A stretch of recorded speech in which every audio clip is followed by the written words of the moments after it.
women's 800. Keely Hodgkinson now is the clear favorite with Noah Thing Mo.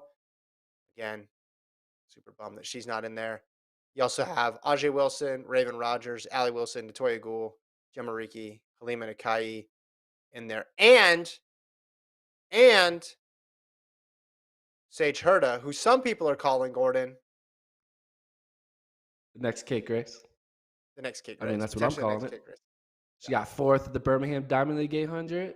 That's something that Kate Grace would do.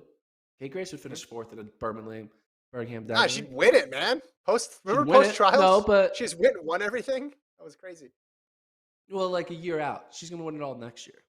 But I think Sage Harder could be the sneaky third place finisher in the 8, or maybe even sneakily win it. Like maybe a thing Mo is something's up, and Yeah. then something crazy When it happens. comes, so let's look at just the U.S. side of this because I think we both believe Keely Hodgkinson's going to win this race. Correct? Yeah, Okay. Let's just look at the U.S. descending order list this year because I don't know about you, but the correlation, the way I look at it, the correlation between times and where they place in the 800 is obviously stronger than the 15. That's always been my belief, right? It's not as if, oh, there's a tactical championship race and all the best people don't finish that yeah. well. But it's like you have a log jam here because you got Wilson, Allie Wilson, Raven Rogers both at 158, Aikens at 158, Hurd at 159, McGee 159, Whitaker 159, Baker and Detra 159. You have to, I mean, I think Ajay Wilson's indoor gold performance is equivalent to that. It's worth that. Like we think she's in 158 shape. And then you obviously throw in a thing mode there.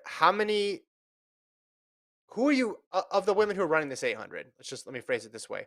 Of the women who are running this 800 for the US, Wilson, Rogers, Meyer, Herda, like who do you think needs a good race to solidify their spot? Like who needs that for you, that confidence booster going into USA's?